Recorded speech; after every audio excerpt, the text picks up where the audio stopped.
जय हिंद। दोस्तों 128 billion dollar का इतना भयंकर नुकसान हुआ है चीन को कि देश को सोचने पर मजबूर कर दिया है। खासकर चीन को सबसे खास बात यह है कि इसका इम्पैक्ट चीन को ऐसे लगने जा रहा है कि अब तो ट्रिलियन डॉलर का भी नुकसान होने जा रहा है, क्योंकि 128 अरब डॉलर चीन के सरकार के नहीं है और ना ही चीन की किसी पार्टी का है। पैसा पैसा सिर्फ प्राइवेट कंपनियों का है। 128 बिलियन डॉलर का नुकसान जिन्होंने चीन की अर्थव्यवस्था को बहुत ज़्यादा बूस्ट कर दिया था, चीन को इतना आगे ले गया था कि शायद कोई भी देश आगे बढ़ गए, इनके आगे कोई नहीं था। लेकिन अब दोस्तों ये 128 अरब डॉलर का नुकसान तो हुआ ही हुआ है, लेकिन अब इनका 1.5 ट्रिलियन डॉलर का मार्केट ऑलमोस्ट डूबने की कगार पर है। ऐसा माना जा चुका है कि ये 1.5 ट्रिलियन डॉलर खाई में बिल्कुल किनारे पर खड़े हुआ है। इस समय इनका इकोनॉमी बस किसी भी वक्त हल्का सा हवा का झोंका आया कि पूरे के पूरे मार्केट चीन की सुनामी की तरह बर्बाद हो जाएगा। तो दोस्तों आप लोगों में से जो जीडीपी और अर्थव्यवस्था के बारे में समझ रखते हैं, उन्होंने बता दें कि इस बात का ज़रूरी अंदाज़ा हो चुका होगा कि चीन की जो टोटल विशालकाय अर्थव्यवस्था है, ये सिर्फ 2 पिलर पर इस समय खड़ी है। पहला एक्सपोर्ट मार्केट और दूसरा है रियल एस्टेट मार्केट। इन दोनों पर ही चीन इस समय टिका हुआ है। बात करें पहले की एक्सपोर्ट मार्केट की, तो एक खड़ा है चीन की प्राइवेट कंपनियों के दम पर, जो इतना ज़्यादा एक्सपोर्ट करती हैं सामान बना करके कि चीन कई ट्रिलियन डॉलर का सामान हर साल कई देशों को बेचकर मोटी कमाई करता है। लेकिन ये जो प्राइवेट कंपनियां हैं, ये खड़ी हैं किसके दम पर? दरअसल दोस्तों चीन की कंपनियां बहुत ही ज़्यादा अलग रणनीति अपनाती हैं। कैसी रणनीति? किसी भी मार्केट को कब्जाने के लिए वो क्या जो अमेरिका के जो निवेशक होते हैं, अमेरिका के जो आम जनता होती है, इसके अलावा जो यूरोपीय इन्वेस्टर्स होते हैं, उन्हें लुभाने का ऑफर देती हैं। उन्हें लुभा करके आप हमारी जो प्राइवेट कंपनियां हैं, इनमें आप खूब पैसा लगाइए, जो अमेरिकी पैसा है वो हमें दीजिए। कुछ सालों के बाद हम बनाकर इतना सामान बेचेंगे कि जो आपकी नगद पैसा है वो दुगनी तिगुनी 4 गुनी तक हो जाएगी। तो जो अमेरिका के इन्वेस्टर्स, यूरोपीय इन्वेस्टर्स हैं, इन्होंने भी देखा कि वाह यार, चीन ने तो बहुत ही विशालकाय देश है, बहुत बड़ी मार्केट है, इसके अलावा दुनिया में एक्सपोर्ट भी कर सकते हैं। यहाँ पर अगर हम पैसा लगाएंगे तो बहुत ही तेजी से आगे बढ़ेगा हमारा पैसा।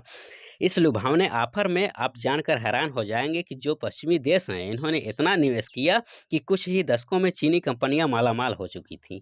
दरअसल दोस्तों चीन ने इस कैश को छोटे कंपनियों जैसे भारतीय मोबाइल हो गई, एक उदाहरण के तौर पर, जैसे मोबाइल में जैसे लावा हो गया, माइक्रोमैक्स हो गया, कार्बन हो गया, इंटेक्स हो गया, आई वॉल हो गई, जोलो हो गई, लाइफ हो गई, ये सभी भारत की कंपनियां हुआ करती थी। लेकिन सिर्फ 3 सालों के अंदर ये सभी भारतीय कंपनियां बंद हो गई। वो कैसे?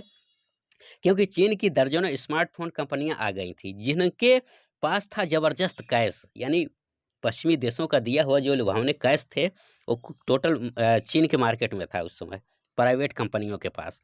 अब इन्होंने क्या किया?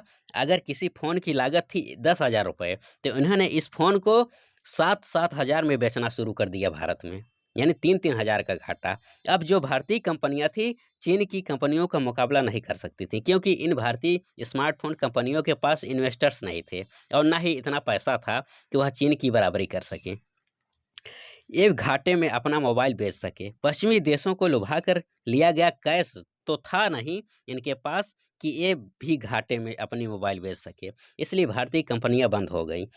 जब से भारतीय कंपनियां बंद हुई हैं, यहाँ से कंपटीशन खत्म हुआ, तब चीनी कंपनियों ने अपने दाम मोबाइल की बढ़ाना शुरू कर दिया और आज की तारीख में देखिए, चीनी कंपनियां जो 10,000 से 20,000 की फ़ोन बनाया करती थी, आज वो वही मोबाइल फ़ोन थोड़ा सा स्मार्ट लुक दे करके लाखों ऐंठ रही हैं भारतीय रुपये को, भारत वाले से। और हम खुशी से ले रहे हैं, अपने देश के कंपनियों को बढ़ावा नहीं दे रहे हैं और ना ही खरीद रहे हैं, कि जबकि चीन के लोग अपने देश में बनी मोबाइल की कंपनियां से ही अपने देश के सारी चीज़ें, सारे प्रोडक्ट सिर्फ चीन में ही बना हो, उसे ही वो यूज करते हैं, उसी ही वो को लोग खरीदते हैं।